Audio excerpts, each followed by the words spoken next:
नमस्कार, मैं चंदन कुमार और आप देख रहे हैं अपना पसंदीदा चैनल अंगवानी। इस वीडियो में हम बात करेंगे नवोदय विद्यालय के शिक्षकों की, जो कि आप देख रहे हैं हमारे साथ जो वो नवोदय विद्यालय के शिक्षक हैं। इनको हम दिखा चुके हैं, इनकी जो समस्या है उसको लेकर ये परेशान है। और अब जो इनकी कमेटी है वो दिल्ली से लेकर जहाँ जहाँ इनके नवोदय विद्यालय, वहाँ से जो संगठन के लोग हैं वो दिल्ली तक अक्सर दौर लगाते रहते हैं। और आज भी जब इनको पता चला कि नेशनल काउंसिल JCM की बैठक है तो वो दिल्ली में आए हैं उनके नेताओं से मिलने, ताकि उनकी मांग रखी जा सके। तो साथियों, नवोदय विद्यालय के शिक्षकों को कहना चाहूँगा, आप इस चैनल को अगर अभी तक आपने सब्सक्राइब नहीं किया है तो सब्सक्राइब कर लीजिए और चैनल के साथ जुड़े रहिए, ताकि आपको नवोदय विद्यालय की हर अपडेट मिलती रहे। तो हम इन्हीं से जानते हैं आखिर यहाँ पर आज क्यों है और क्या किन्हीं से मुलाकात हुई, कुछ बात हुई, ताकि क्या बात हुई। जी मैम, नमस्ते चंदन जी। आपको बहुत बहुत धन्यवाद है। हमारी वॉइस पूरा नवोदय स्टाफ तक पहुंचाने के लिए कोशिश कर रहे हैं, हमको मदद कर रहे हैं। जो हम लोग पता चला है कि 8th पे कमीशन की बैठक में जैसे हम लोग बैठ रहे हैं, पहले भी 6th पे कमीशन में रेलवे के द्वारा ही, शिवगोपाल मिश्रा सर के द्वारा ही हम लोग को स्पेशल अलावेंस मिला है। इसलिए हमको बाहर कोई सपोर्ट करने वाला नहीं है, हमारा एसोसिएशन का रिकग्निशन भी नहीं मिला है। इसलिए शिवगोपाल मिश्रा सर का मदद लेके हम लोग आगे चलेंगे पे कमीशन में बोल के इधर तक पहुंच गया है। हमारा डिमांड्स है कि रिविजन ऑफ पे allowances and service conditions of employees of Navodaya Vidyalaya समिति, उसमें पे स्ट्रक्चर का रिविजन चाहिए, अपग्रेडेशन ऑफ टीचिंग पोस्ट चाहिए, स्पेशल रेजिडेंशियल अलावेंस को बढ़वाना चाहिए, प्रमोशन करियर प्रोग्रेशन चाहिए। जो दूसरा सेंट्रल गवर्नमेंट एम्प्लॉइज़ को होता है वो सभी चीज़ हमको नहीं मिल रही है। बोलते हैं कि ऑटोनमस ऑर्गेनाइजेशन बोलते हैं, लेकिन वर्किंग कंडीशन से तो सुबह से लेकर रात तक 24/7 काम करते हैं हम लोग। CBSE में रिजल्ट देने में टॉप में है हम लोग, हमेशा के लिए टॉप में हैं, फिर भी हमारी ये सुनने वाला कोई नहीं है।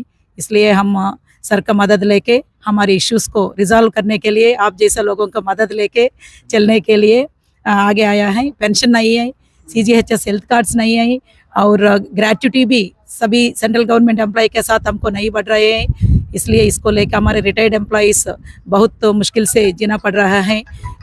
10% अलावेंस भी नॉन टीचिंग और टीचिंग को डिवाइड करते हुए 10% नॉन टीचिंग वालों को नहीं दिया। लेकिन 2 साल के पहले जो एकलव्य मॉडल रेजिडेंशियल स्कूल्स आया है उसमें 10% दे दिया है, लेकिन हम 30 साल से काम कर रहे हैं, हमारे एम्प्लॉइज़ को 10% नॉन टीचिंग स्टाफ को नहीं एक्सटेंड किया है।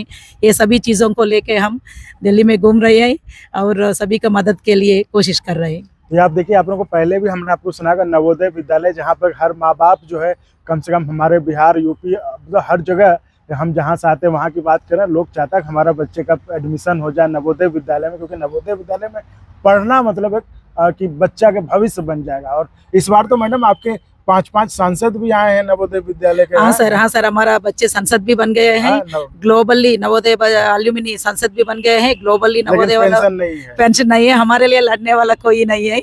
इसलिए हम ही वो रिटायरमेंट, सर का तो 3 महीने में रिटायरमेंट है, फिर भी ये एज में पूरा दिल्ली में घूम रहे हैं हम लोग, ऑफिस से सेक्रेटरी लोग से मिल रहे हैं। सबसे दुखद की बात है कि, तो बहुत दुखद की बात कि हम किस मंत्रालय के नीचे अंदर काम कर रहे हैं, वो लोग हमारी ये इश्यूज को सुनने, बात को सुनने के लिए भी समय नहीं दे रहे हैं। सर, ये तो सब बहुत दर्द की बात है हमारे लिए, क्योंकि हमारा नवोदय स्कूल्स पूरा रिमोट कॉर्नर्स में है।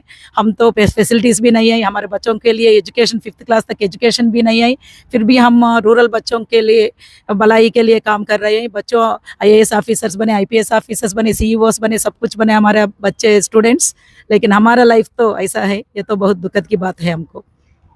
जी मैं ऑल नवोदय विद्यालय समिति स्टाफ एसोसिएशन का महासचिव, जनरल सेक्रेटरी के रूप में इस डेलीगेशन। मैडम आप प्रेसिडेंट हैं? मैं प्रेसिडेंट हूँ सर, महासचिव। इस डेलीगेशन को लेकर के यहाँ आया हूँ, क्योंकि चंदन जी के माध्यम से ही जानकारी मिली कि JCM जो एम्प्लॉय फेडरेशन के लिए काम करने वाला स्टाफ साइड का एक कमेटी होता है, जो 8th पे कमीशन को अपना प्रपोजल दे रही है अलग अलग विभागों से।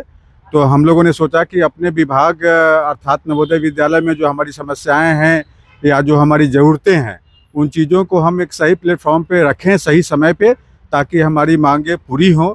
तो इसलिए हम लोग 5 राज्यों से यहाँ आए हैं अपने डेलीगेशन में। एक हमारे बीच सोन पारखे जी हैं, उत्तम सोन पारखे जी, जो महाराष्ट्र से आए हैं, और हमारे साथ में यहाँ के मट्टा रेड्डी जी हैं जो तेलंगाना से आए हैं, और दिनेश यादव जी हैं, डॉक्टर दिनेश यादव जी जो उत्तर प्रदेश से आए हैं, और मैडम जो अध्यक्षा हैं हमारी एसोसिएशन की, वो आंध्र प्रदेश से हैं, और मैं खुद बिहार से हूं।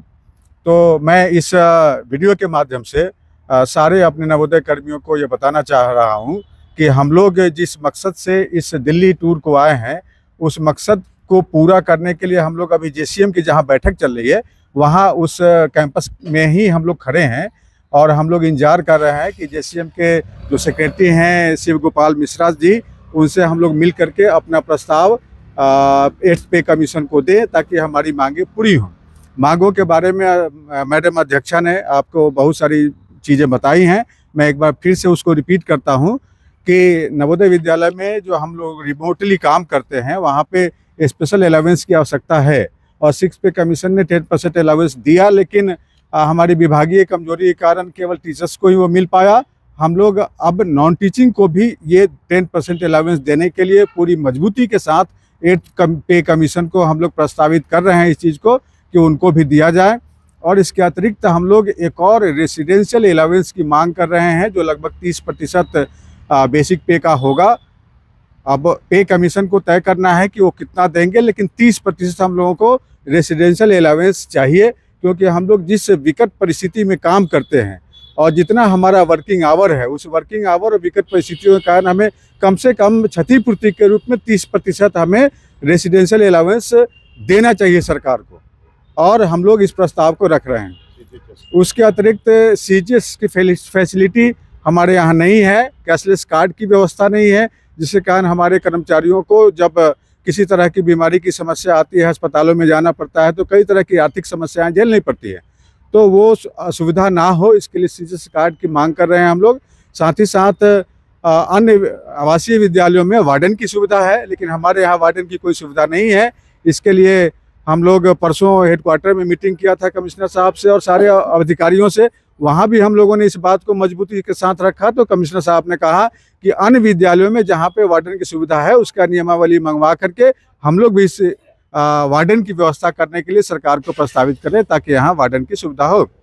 इसके अतिरिक्त पे कमीशन से हम लोग अन्य जो वर्किंग कंडीशन है हमारा, उस वर्किंग कंडीशन को सुधारने के लिए जो अन्य चीज़ें की जा सकती हैं, वो भी डिमांड हम लोग रख रहे हैं। डिमांड का जो चार्टर ऑफ डिमांड है, वो हम लोग अभी बहुत कम समय में ही पूरे व्हाट्सएप ग्रुप पे और एम्प्लॉयज़ के बीच में इसको हम प्रसारित करेंगे, और आप सबसे निवेदन भी करेंगे कि आप सभी इंडिविजुअली पे कमीशन को हमारी डिमांड को मेल करें, ताकि पे कमीशन इस बात को जाने कि हमारी समस्याएं क्या हैं और हमारी मांगे क्या हैं।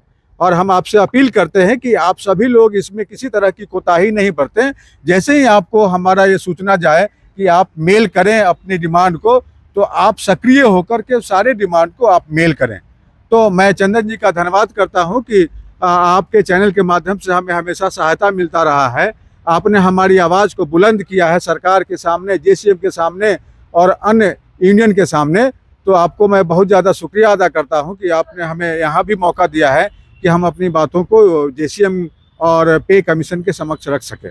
एक चीज़ जो मैं आपको ये कर रहा हूँ कि इसमें इस बार मेल नहीं करना, आपको जो रिकमेंडेशन देना है, जो उनकी वेबसाइट पर वो एक लिंक देंगे, वो उस लिंक पर आपको भेजना है। तो वो एक वीडियो बना हुआ है, इसमें भी हम आपको लिंक दे देंगे, तो वो वीडियो आप देख लीजिएगा। पूरी प्रक्रिया बताई है कि कैसे आपको अपना रिकमेंडेशन, आपके अपनी बात कैसे पहुँचानी, तो उस देख के उसके अनुसार आप अपनी बात वहाँ भेज सकते हैं। तो साहब से मिलना है और उनको अपनी बात कहते हुए पे कमीशन के लिए जो हम लोगों ने एक प्रपोजल बनाया है, वो हम लोग अभी सुपुर्द करेंगे। और इसके बाद शिक्षा मंत्री से भी हम लोग मिलना चाहेंगे, ताकि हमारी जो मांगे हैं वो सही तरीके से और सही समय पर पूरी हो सके। तो ये आपने सुना नवोदय विद्यालय के कुछ शिक्षक जो कि देश के विभिन्न राज्यों से आए हुए, अभी उन्होंने बताया जनरल सेक्रेटरी साहब ने कि कौन कौन से राज्य से आए और वो दिल्ली की सड़कों पर घूम रहे हैं। लेकिन जैसा कि कहा कि अभी अफसर लोग जो है वो कहने की समय नहीं है, तो ये स्थिति है। तो अब देखते हैं आगे क्या होता है, इनकी मुलाकात क्या होती है, कहाँ आगे कैसे बात बढ़ती है। तो फिलहाल के लिए इस वीडियो में इतना ही। आप फिर नवोदय विद्यालय के शिक्षकों से कहूँगा कि इस चैनल को सब्सक्राइब जरूर कर लें, ताकि आपको हर अपडेट, आपसे जुड़ी हुई हर अपडेट आपको मिलती रहे। तो चलिए, बहुत बहुत धन्यवाद। नमस्कार साथियों, मैं चंदन कुमार और आप देख रहे हैं अपना पसंदीदा चैनल अंगवानी। साथियों, अंगवानी कोई वायरल चैनल नहीं, यह आपकी सच्ची, कंफर्म और असरदार खबरों की आवाज है। हम ट्रेंड पर नहीं, बल्कि आपके भविष्य, आपकी नौकरी और आपके हक पर वीडियो बनाते हैं। ध्यान दीजिएगा, हम कोई सरकारी कर्मचारी भी नहीं, इसलिए ना तो हमारी कोई सैलरी तय है और ना ही आपकी तरह किसी वेतन आयोग का फायदा। और ओपीएस की तो बात ही मत करिए, है ना। तो साथियों, जो भी मेहनत है, जो भी जोखिम है, सब कुछ सिर्फ आपके लिए। अब जरा सोचिए, 500 रुपए सालाना, यानी दिन के 1.5 रुपए से भी कम। अखबार और केबल टीवी पर तो आप इससे कई गुना ज्यादा खर्च करते, फिर भी आपके मुद्दों की बात वहां नहीं होती। आपकी नौकरी, आपके हक, आपकी आवाज, आपका ओपीएस, आपका पेंशन अगर कहीं मजबूती से उठती है तो वो इसी अंगवानी पर उठती है। याद रखिए, साल के सिर्फ 500 रुपए में आप चैनल नहीं, बल्कि अपनी आवाज को मजबूती दे करते हैं। तो अंगवानी का क्यूआर कोड स्कैन करिए और आप तक कंफर्म और ऑथेंटिक खबर पहुंचाने की लड़ाई में हमारा साथ दीजिए। आपका साथ, अंगवानी की ताकत।